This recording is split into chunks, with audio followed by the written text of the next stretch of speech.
नमस्ते, मैं मुकेश चंद्र गौर कोलकाता से। इस वीडियो में हम अंडरस्टैंडिंग मैथ एम.एल. अग्रवाल के अलजेब्रा के 8.1 में 11 to 18 को सॉल्व करेंगे। इसके पहले वाला 1 to 10 इसके पहले वाले वीडियो में हम सॉल्व कर चुके हैं। 11.1 identify the term which contain x and right the coefficient of x in the expression 13y² minus 8xy। Identify the term, इसमें कितने हैं? दो टर्म है, एक है 13y² और दूसरा है नेगेटिव 8xy। इन दोनों में किस टर्म में x है उसको आइडेंटिफाई करो। नेचुरली 13y² में x नहीं है, एक कहाँ है? नेगेटिव 8xy में। और उसके बाद कोएफिशिएंट ऑफ x कितना होगा यहाँ पे इसमें, तो कैसे आंसर करेंगे? The given expression is 13y² minus 8xy। Given term, the term containing x, जिस वो वाला टर्म जिसमें x है वो है नेगेटिव xy। अब इसमें x का कोएफिशिएंट देना है, तो x को छोड़ के बाकी इसमें क्या नंबर है? नेगेटिव का साइन है, 8 है और y है। इसका मतलब required coefficient of x is minus 8y। Identify the term which contain x and right the coefficient of x in the algebraic expression 7x minus xy²। इसमें क्वेश्चन का क्या मतलब है? कितने टर्म है? दो टर्म है। दोनों टर्म में भी क्या x है? हाँ, दोनों टर्म में x है। तो इस दोनों टर्म में, तो फर्स्ट टर्म में x का कोएफिशिएंट कितना है वो बताओ, और सेकेंड टर्म में x का कोएफिशिएंट क्या है वो बताओ। तो इन 7x माइनस xy² जो कि यहाँ पे दिया हुआ है, बोथ टर्म्स कंटेन x, दोनों में x है। फर्स्ट टर्म में भी x है और दूसरे टर्म में भी x है। अभी इन 7x, इसमें x का कोएफिशिएंट क्या है? इसमें x का कोएफिशिएंट मैंने x को छोड़ के बाकी कितने नंबर है वो है 7। The coefficient of x is 7। In negative xy², the coefficient of x क्या है? x को छोड़ के बाकी क्या है? नेगेटिव का साइन है और y² है, यानी negative y²। Identify the term which contain x and write the coefficient of x in the algebraic expression 5 minus 7xyz plus 4x²y। तो इसमें फर्स्ट टर्म में 5 है, इसमें x नहीं है। तो सेकेंड टर्म में है नेगेटिव 7xyz, इसमें x है। दूसरा टर्म है 4x²y, इसमें भी x है। तो दो टर्म में, तीन टर्म में, दो टर्म में x है, एक में नहीं है। The given expression is 5 minus 7xyz plus 4x²y। The term containing x, वो वाले टर्म्स जिसमें x है वो है एक पहला वाला नेगेटिव माइनस 7xyz या नेगेटिव 7xyz और दूसरा है 4x²y। तो पहला जो टर्म है, मैंने यहाँ पे सेकंड जो टर्म है या वो पहला टर्म जिसमें x है वो है माइनस 7xyz। इसमें x को छोड़ के बाकी क्या नंबर है? माइनस का साइन है, 7 है, y और z है। तो x को छोड़ के बाकी का माइनस 7yz, ये इसका कोएफिशिएंट हो गया। कोएफिशिएंट मतलब इस टर्म में एक x के अलावा बाकी कितने नंबर है जो है वही x के कोएफिशिएंट है। तो माइनस 7yz ये मेरा आंसर हो गया। अब इसमें आता है 4x²y।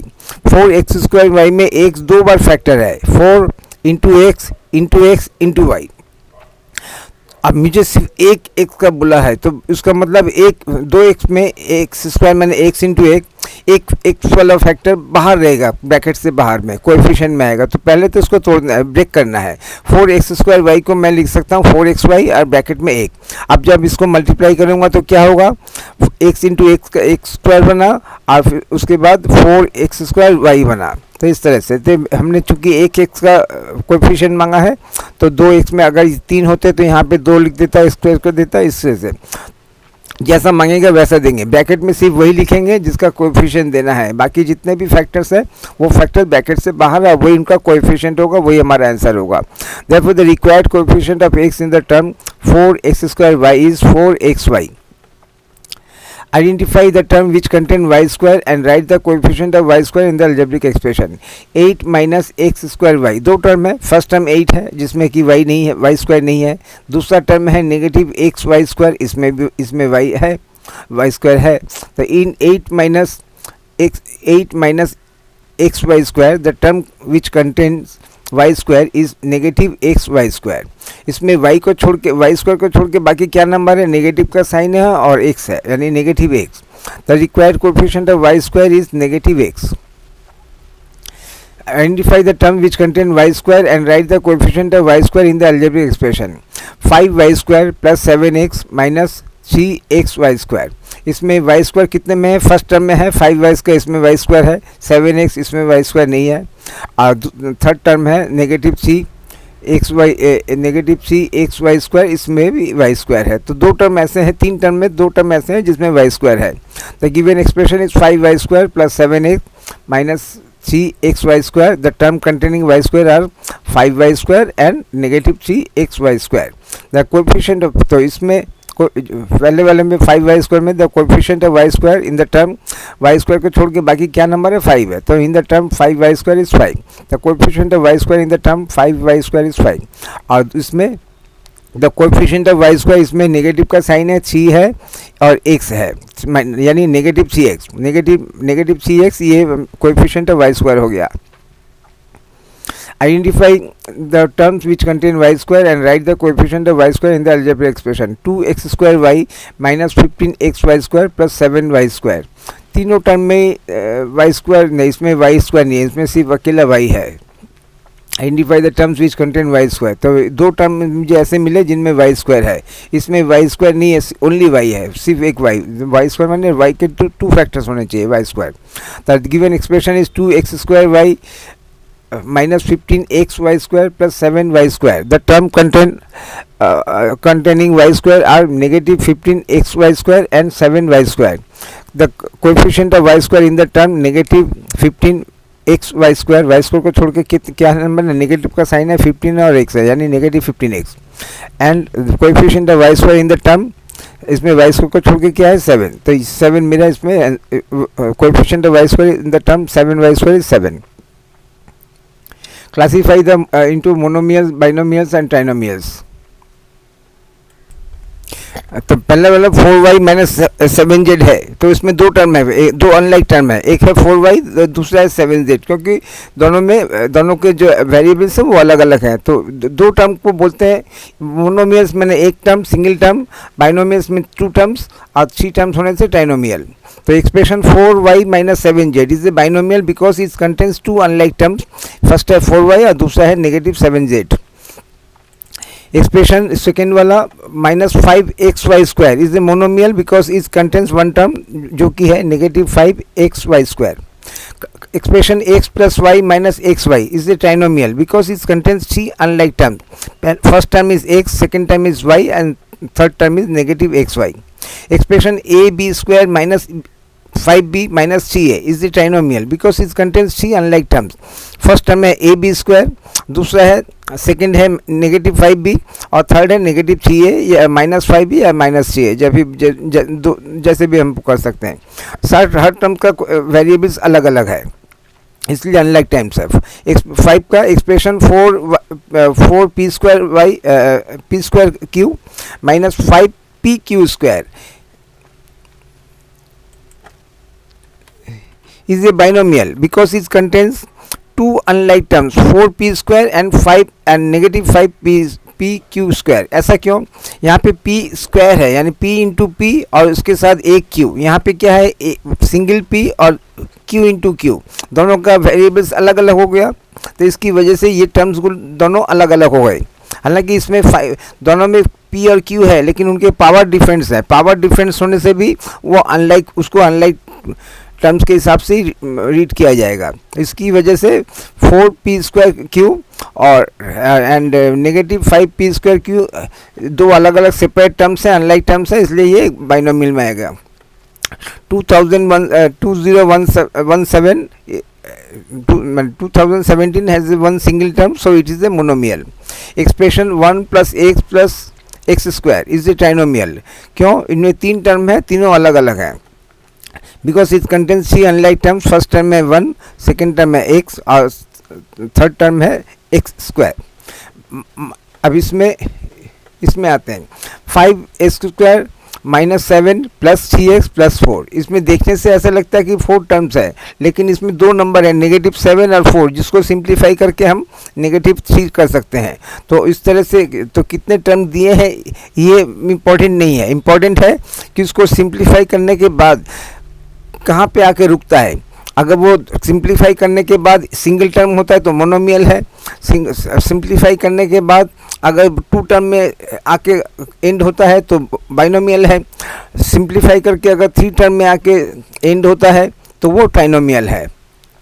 तो ये क्या है यहाँ पे, तो ऐसे तो यहाँ पे 4 टर्म्स दिखाई दे रहे हैं, लेकिन -7 और 4 को मैं सिंप्लीफाई करके नेगेटिव चीज़ लिख सकता हूँ।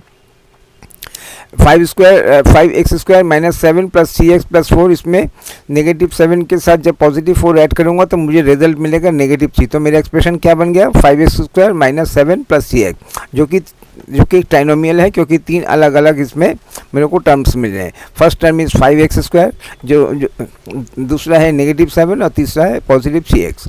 Since given expression rearrange into 3 different terms, it is A trinomial.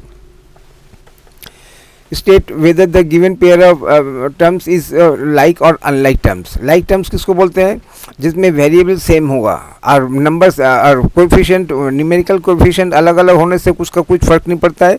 हमें like टर्म में इम्पोर्टेंट क्या है, इम्पोर्टेंट है वेरिएबल फैक्टर, वो सेम है कि नहीं। अगर वो सेम नहीं है, अगर न्यूमेरिकल कोएफिशिएंट सेम है लेकिन वेरिएबल फैक्टर्स अलग अलग हैं तो अनलाइक टर्म्स हो जाएगा।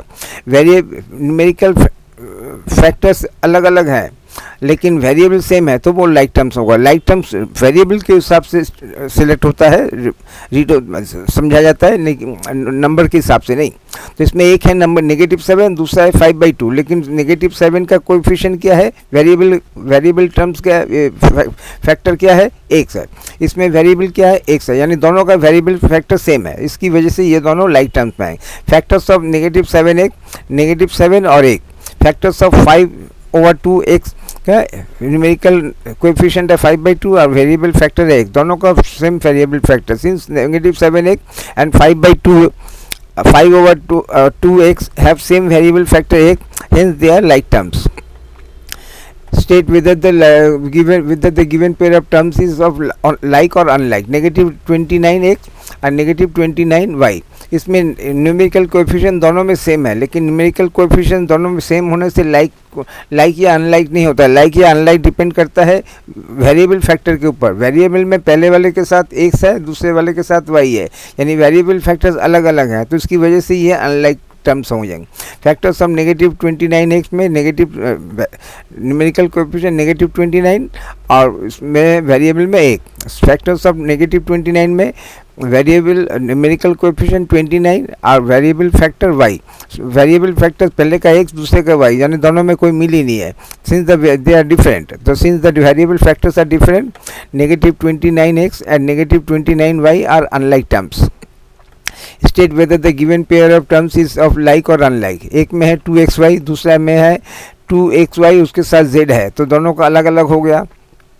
तो अलग अलग सेम टू सेम होना चाहिए, इसमें भी xyz होना चाहिए, इसमें भी xyz होना चाहिए। अगर z दोनों से हटा दो तो दोनों से हटा दो, इसमें भी xy इसमें भी xy, तो लाइक होगा। लेकिन अगर वेरिएबल फैक्टर्स अलग अलग हैं तो नहीं होगा। तुमने इसमें z नहीं है और इसमें z है, तो फैक्टर्स ऑफ 2xy में 2 है, x और y है, इन दोनों 2 × x × y करके 2xy मिला। और इसमें क्या है 3xyz, तो x में x भी है, y भी है और साथ में z भी है, तो अलग अलग हो गए।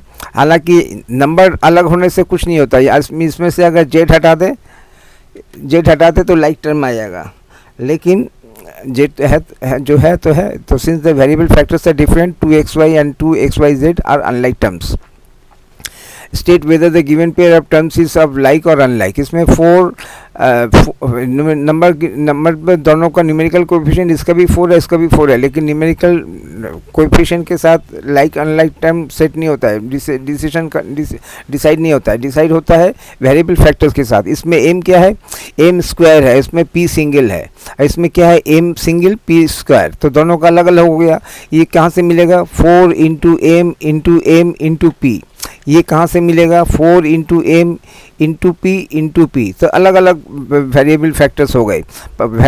लाइक टर्म्स कब होगा, जब same variable with having same power.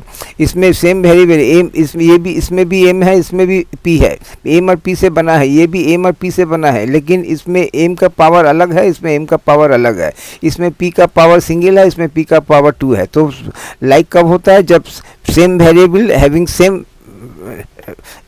Exponent same power, power भी सेम होना चाहिए, वेरिएबल भी सेम होना चाहिए। इसमें नंबर तो 5 और एम और पी से है, लेकिन उनका पावर अलग अलग है, इसकी वजह से यहाँ पे भी है 4 इंटू एम इंटू पी करने से ये नंबर मिलेगा, यहाँ पे 4 into m into p different हो रहा है। इसकी वजह से since the variable factors are different, 4m square p and 4mp square are unlike terms. State whether the given pairs of terms are like or unlike। 12xz और इसमें 12x square y square, दोनों का अलग अलग हो गया। Factors of 12xz में 12 है, x है और z है, दोनों का सिंगल पावर। इसमें क्या है 12 है, लेकिन एक एक्स्ट्रा है, 12 into x into y, 12 into x into z, तो नंबर वेरिएबल फैक्टर्स अलग अलग होंगे, पावर अलग अलग हो गए। तो एक ये भी, इसमें भी एक्स है, इसमें भी जेड है, इसमें भी एक्स है, इसमें भी जेड है, इस तरह से लाइक टर्म नहीं होता है। लाइक टर्म होने से सेम एक्स जेड इसमें भी है, लेकिन दोनों के पावर अलग अलग हैं। तो लाइक टर्म का कंडीशन क्या है, same variable with same power. तो इसमें वेरिएबल सेम है लेकिन पावर अलग अलग है, इसकी वजह से ये अनलाइक टर्म हो गए। Since the variable factors are different, 12xz and 12x square z square are unlike terms। State whether the given pair of terms is of like or unlike term। negative 5pq और 7qp। तो इसमें क्या है, इसमें एक variable factor है p और दूसरा है q। इसमें भी एक वेरिएबल फैक्टर है p और दूसरा है q, लेकिन 4 इंटू इसमें है, सपोज ये 4 p equal to 4 and q equal to 5, तो 4 इंटू 5 है, यहाँ पे है 5 इंटू 4, लेकिन प्रोडक्ट तो उनको सेम मिलेगा। 4 इंटू 5 का भी 20 मिलेगा, 5 इंटू 4 का भी 20 मिलेगा। तो इसमें तो ये लाइक टर्म्स में काउंट होगा। Factors of negative 5pq, negative 5p और q है। इसमें फैक्टर्स ऑफ 7qp में 7q और p है। अब मैं इसको चेंज कर सकता हूँ, जब मैं मल्टीप्लाई करूँगा तो ये मुझे 7 इंटू q इंटू p को is equal to 7 into p into q, यानी qp को मैं जैसे भी सपोज ये 4 5 और 6 है, 4 इंटू 5 इंटू 6 किया, लेकिन अगर मैं 6 इंटू 5 इंटू 4 करूँगा तब भी तो मुझे प्रोडक्ट सेम मिलेगा। तो इसकी वजह से ये लाइक टर्म्स हैं। सिंस नेगेटिव 5pq और 7qp have same variable factor p and q, having same power. p का भी यहाँ पे सिंगल जो कुछ भी नहीं है, मैंने फर्स्ट पावर है, p का भी फर्स्ट पावर, q का भी सेकेंड फर्स्ट पावर, p का भी फर्स्ट पावर, q का भी फर्स्ट पावर। तो इसका मतलब ये लाइक टर्म्स हैं। Identify the like terms in the algebraic expression. X square y 3xy square, negative 2x square y और 4x स्क्वायर वाई स्क्वायर में लाइक टर्म्स कौन से हैं। तो लाइक टर्म में पहले यहाँ से मिलते हैं x with second power, x इसमें x विथ फर्स्ट पावर नहीं होगा, इसमें x विथ सेकेंड पावर, ठीक है, मिल गया। इसमें भी x विथ सेकेंड पावर, ठीक है। अब y को देखते हैं, y विथ फर्स्ट पावर, इसमें y विथ फर्स्ट पावर, इसमें y विथ सेकेंड पावर। तो उसका मतलब एक्स स्क्वायर वाई और नेगेटिव 2x स्क्वायर वाई ये दोनों लाइक टर्म्स हैं, बाकी दोनों अलग अलग हैं। क्योंकि लाइक टर्म्स किसमें होता है, same variable having same factor, multiply करने से मेरे को सेम मिलना चाहिए। एक्स इंटू वाई, इसमें x इंटू वाई, तो इसका मतलब इन 2x square y 3xy square negative 2x square y 4x square y square, only x square y and negative 2x square y are like terms. दोनों में numerical number से number अलग अलग होने से कुछ नहीं फर्क नहीं पड़ता। Variable factor with same power होना चाहिए। इसमें भी x है, इसमें भी y है, इसमें x का with second power, y with single power, इसमें भी x with second power, y with single power. इसकी वजह से ये दोनों लाइक टर्म्स है, बाकी जो रह गए वो अनलाइक टर्म्स है। Identify the like terms in the algebraic expression 3a square b 2ab twice abc minus 6a square b और 4abc। तो इसमें देखते हैं, इसमें पहले वाले को देखते हैं, a विथ सेकेंड पावर और b विथ फर्स्ट पावर। इसमें सबका ही सिंगल पावर है, इसमें a with second power, b with single power और इसमें abc है। तो उसका मतलब यहाँ पे पेयर के हिसाब से मिलेगा। ये दोनों सेम पावर है, 3a स्क्वायर b और नेगेटिव 6a स्क्वायर b ये दोनों लाइक टर्म्स हैं, और twice abc and 4 times abc ये दोनों लाइक टर्म्स है। तो दो पेयर ऑफ लाइक टर्म्स मिलेगा। तो in first pair of like terms and 3a square b and negative 6a square b, दोनों में नंबर अलग अलग होने से कुछ फर्क नहीं पड़ता। वेरिएबल फैक्टर देखने के, a with second power, b with first power, a with second power, b with first power. अगर b में कोई पावर नहीं है तो उसका मतलब फर्स्ट पावर है।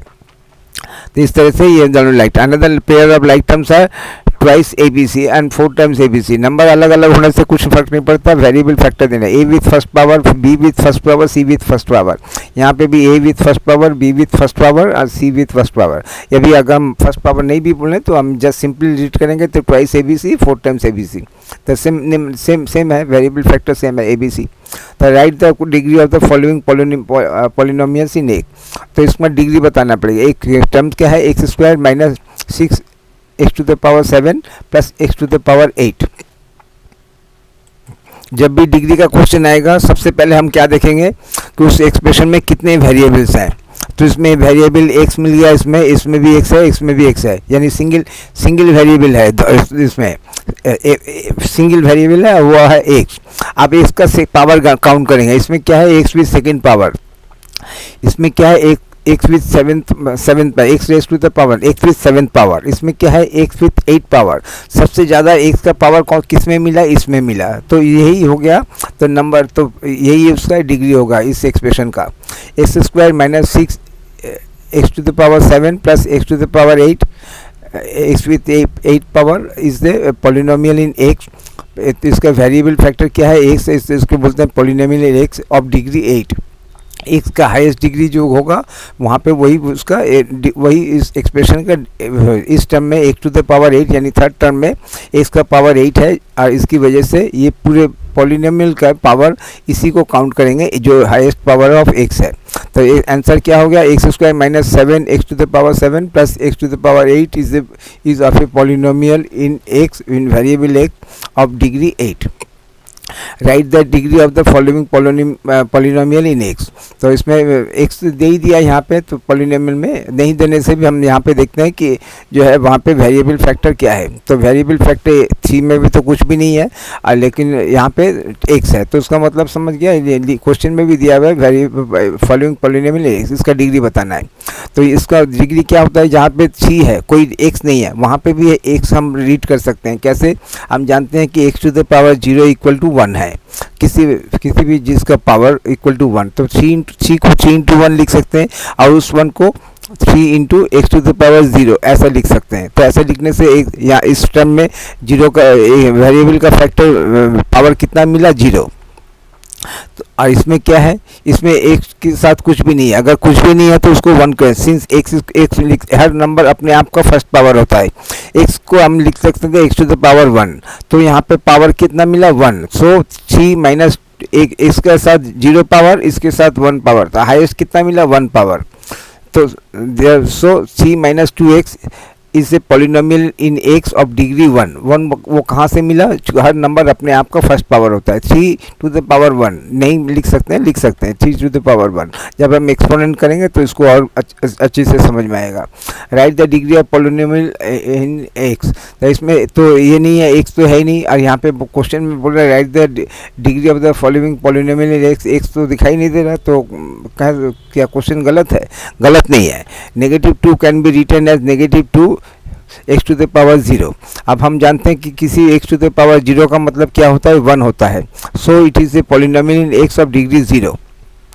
तो इसमें हम अपने से इसमें लिख सकते हैं, इसके अटैच कर सकते हैं। एक्स वेरिएबल एक्स दिया है तो एक्स दिया है, अगर वाई देता तो वाई टू द पावर 0 देता, जो भी इसमें दिया हुआ है उस हिसाब। सो it is a polynomial in x of degree 0। तो हमने क्या देखा कि अगर कोई यहाँ पे वेरिएबल नहीं भी है, सिर्फ नंबर है, तो उसमें भी हम variable x to the power 0 count कर सकते हैं।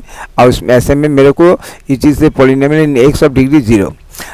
Right the degree of the following polynomial in x 1 minus x square. तो यहाँ पे क्या है, एक्स का 1 के साथ हम एक्स टू द पावर 0 देते हैं, यानी इसका पावर, इसमें 0 पावर है एक्स का, इसमें सेकेंड पावर है, तो ग्रेटर पावर क्या मिला, 2 का मिला।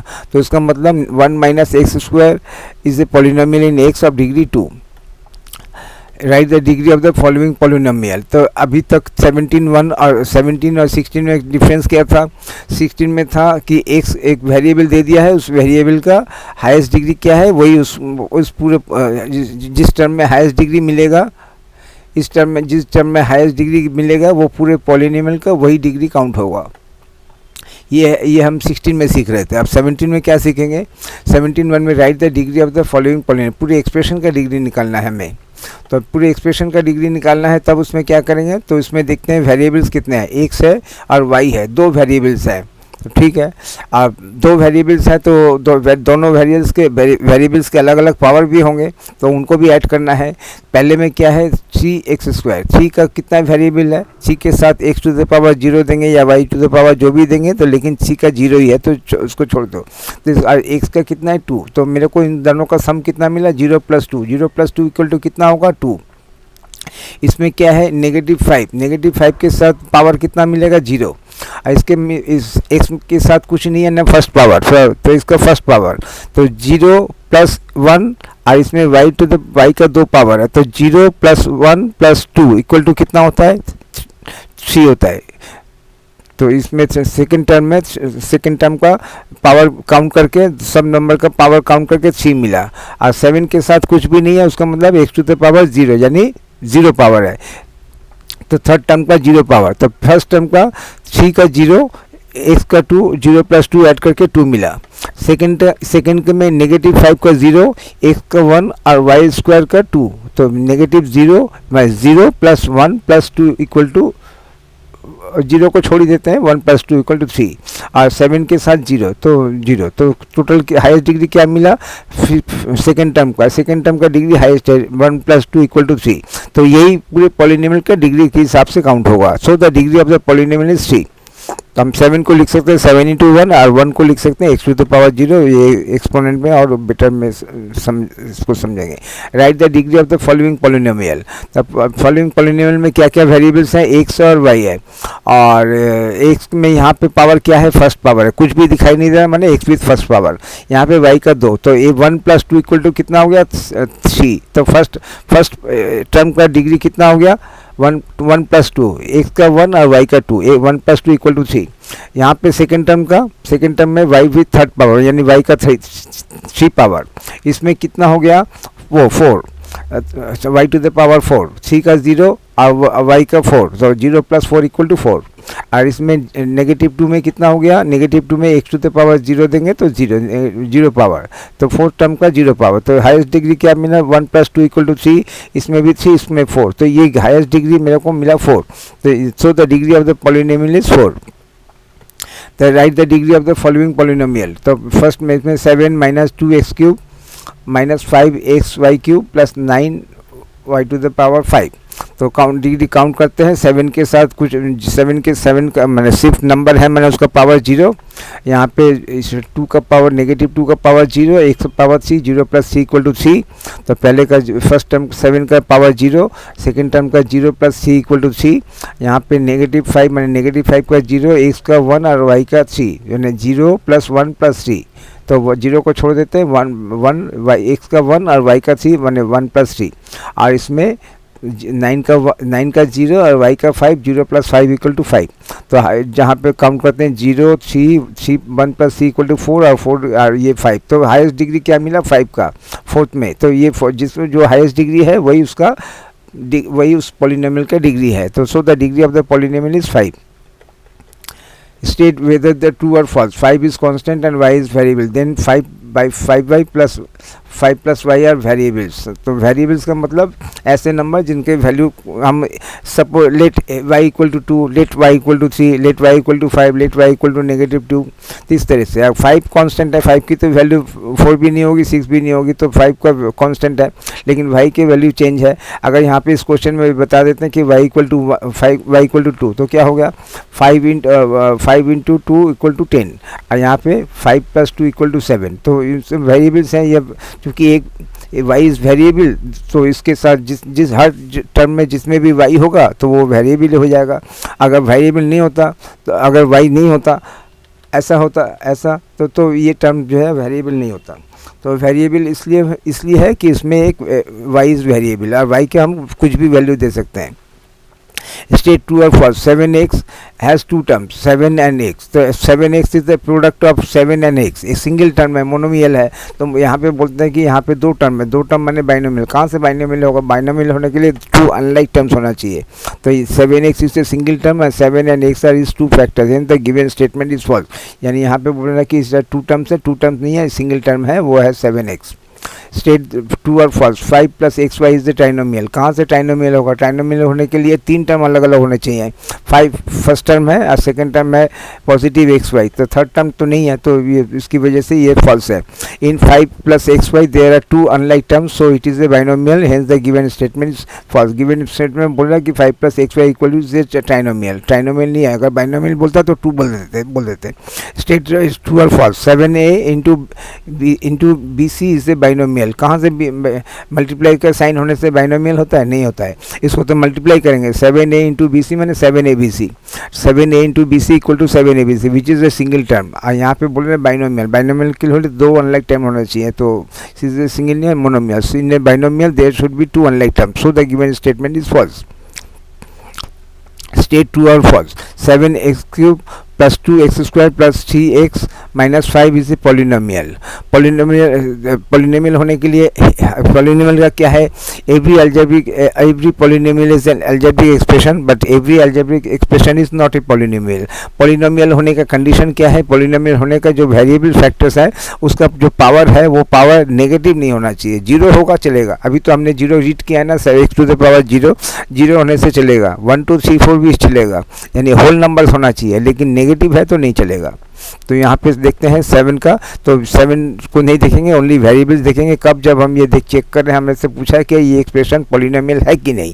तो पॉलिनोमियल है कि नहीं चेक करने के लिए क्या करना पड़ेगा? ये चेक करना पड़ेगा कि कोई भी किसी वेरिएबल में क्या नेगेटिव पावर है, वो देखना पड़ेगा। तो एक्स का पावर क्या है? 3, जो कि पॉजिटिव है।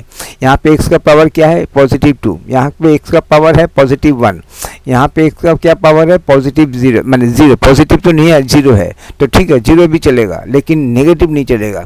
तो यहाँ पे किसी भी वेरिएबल का फैक्टर, किसी भी एक ही वेरिएबल है एक, और उसका कहीं पे भी नेगेटिव नहीं है, तो उसकी वजह से इसको ट्रू बोल देंगे। Yes, in 7x³ plus 2x² plus 3x minus 5 each power of the variable x is a non-negative integer। non-negative में 0 आ जाता है, 0। So it is a, so given expression is a polynomial. इसमें देखते हैं स्टेट ट्रू और false. 2x² minus 3/x is a polynomial. क्या ये polynomial है? तो पॉलिनोमियल होने के लिए क्या देखेंगे?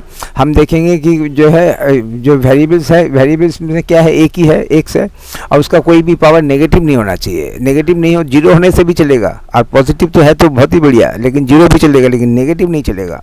तो उसमें negative 2x² minus 3/x, variable factor is 1। अब इसमें 2x² माइनस 3/x को लिख सकते हैं 2x² minus 3 into 1/x। 1/x को मतलब जब भी वेरिएबल डिनोमिनेटर में होता है तो उसका मतलब क्या होता है? वो नेगेटिव पावर है, तो इसको मैं 1/x को लिख सकते हैं 3x⁻1। तो इसमें क्या है? पावर नेगेटिव 1 हो गया, तो अब ये पॉलिनोमियल नहीं रहेगा, ओनली अलजेब्रिक एक्सप्रेशन रहेगा। Every algebraic expression is not a polynomial, but every polynomial is a algebraic expression. इसमें देखना पड़ेगा। And algebraic expression is also a polynomial if the power of each variable is a non negative integer, but in the given expression one power of the variable, एक तो ठीक है, या 2x², इसका तो पावर 2 है, पॉजिटिव 2 है, तो ठीक है, लेकिन इसमें डिनोमिनेटर में पावर होता है तो उसका मतलब नेगेटिव पावर होता है। तो मैं 1/x को लिख सकता हूँ x⁻1, तो नेगेटिव है, तो hence the given expression is not a polynomial. तो ये पॉलिनोमियल है। दोनों में क्या डिफरेंस मिला? यहाँ पे हर पावर पॉजिटिव था, और इसमें -5 में पावर 0 था, तो 0 और 1 2 3 4 चलेगा, लेकिन -1 -2 ये नहीं चलेगा। तो ये होने से सिर्फ ओनली एन अलजेब्रिक एक्सप्रेशन है, लेकिन पॉलिनोमियल नहीं है। पॉलिनोमियल होने के लिए हर पावर नॉन जीरो होना चाहिए। स्टेट ट्रू और false. Coefficient of x in -3xy is -3। तो कोएफिशिएंट ऑफ x में है नेगेटिव होगा, नेगेटिव का साइन रहेगा, 3 रहेगा और y रहेगा, लेकिन यहाँ पे ये सब हटा के बोल रहे -3, तो रॉन्ग आंसर है, तो मैंने फॉल्स है स्टेटमेंट। तो in -3xy given coefficient of x is -3, but actual coefficient of x is -3y, तो hence the given statement is false. Thank you very much. और अगर आपको अच्छा लगे तो लाइक सब्सक्राइब कर दीजिएगा, और कहीं से कुछ गलती होगा तो समझा दीजिएगा। Thank you.